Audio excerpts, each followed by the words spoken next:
all. My name is Nivya and I work in GIDARA Energy as a technology development engineer. Hi, my name is Avikar Sabarwan. I am also a technology development engineer. Myself, Abhishek. I am the head of technology development here at GIDARA Energy. So GIDARA Energy is a leading waste to value company, and at GIDARA we truly believe in unlocking the potential of waste, unlocking the value of waste, and using our high temperature Winkler gasification technology, we convert biomass and waste to renewable or sustainable fuels and chemicals. And our HW technology is commercially proven, and it has successfully operated over 100,000 hours at commercial scale. Our company is supported by ARA Partners, which is a private-based equity in US, and with their mission to decarbonize industrial sector. We are very well aligned with our partners, where we are, the help of our technology, we are trying to decarbonize hard to abate sectors. We do have an HEW pilot scale facility at the University of Darmstadt. So in the last few years, at least once a year, we've done pilot scale HEW gasification tests to explore different feedstocks for HEW gasification in the Darmstadt. So one of our team members who is in contact with RISE had been looking at opportunities of applying for a European grant together.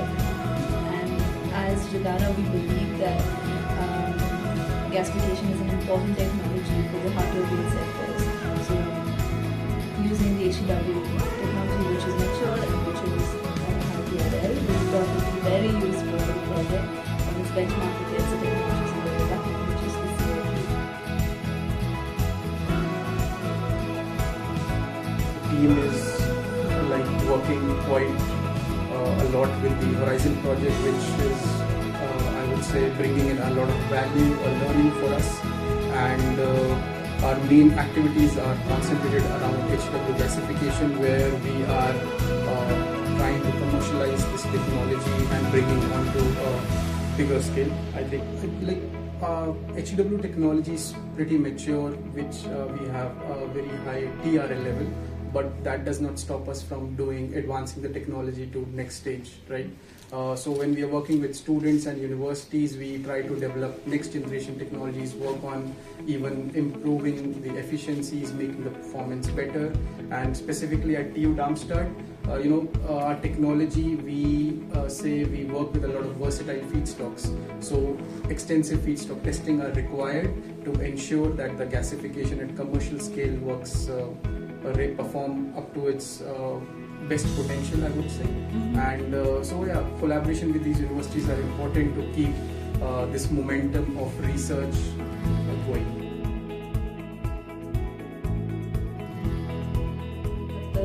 That we were tasked with at GIDARA, so we were responsible for the task of sourcing and selecting the feedstocks for the project. And of course, before any development and any other work packages could be made, we needed to finalize on what feedstocks we'll be going forward with.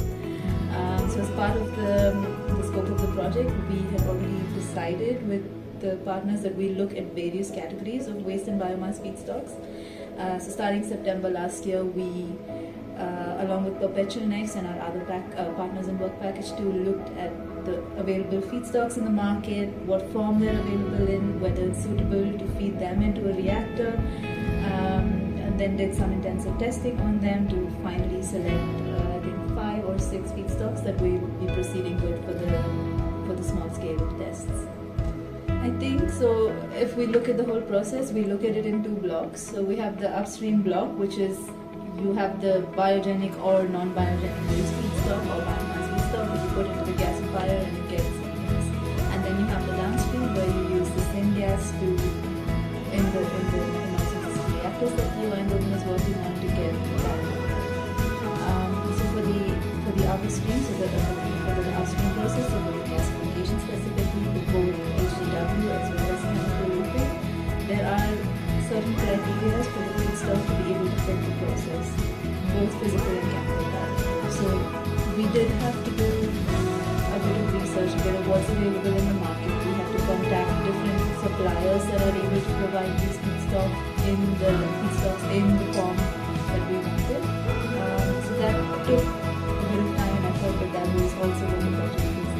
It was also very interesting for us to work with, because it gave us a lot of exciting knowledge on potentially new European biomass feedstocks that may be applicable to us.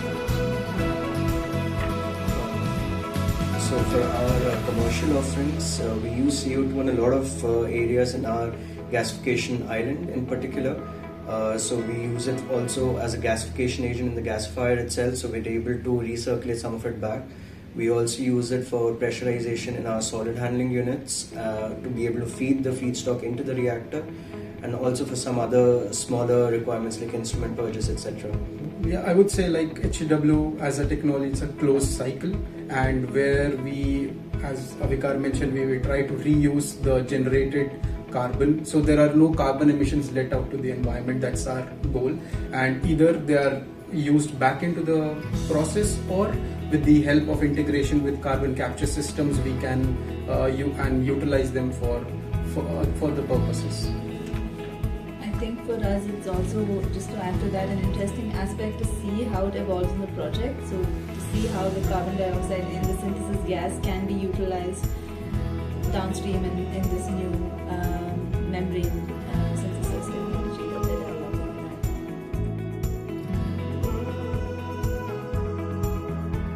At GIDARA Energy, we are mainly focused on 3 different categories of feedstock to process in our HW gasifier. The first one is biomass waste, which is mainly concentrated biogenic content.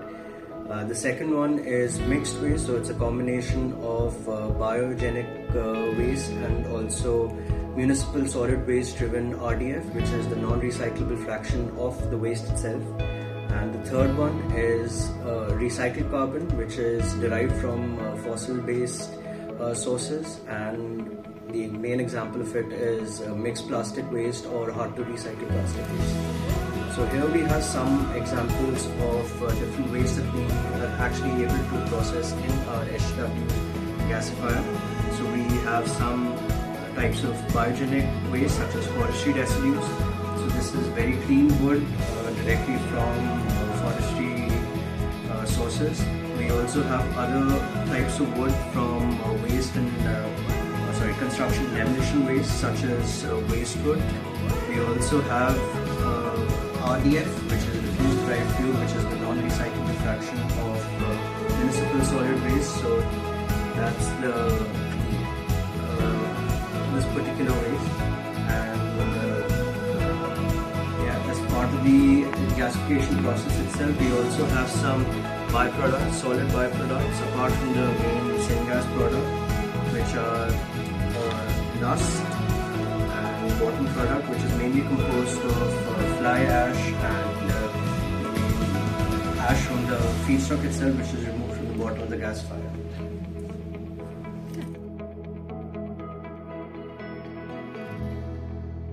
I think definitely we would like to work with the same partners in the future projects, because as Nivya mentioned, it's the first time as a company we are working under a Horizon project, and the journey has been exciting, really exciting, and we are learning a lot from our other partners. So in the future we would like to continue this and do some more projects on similar areas.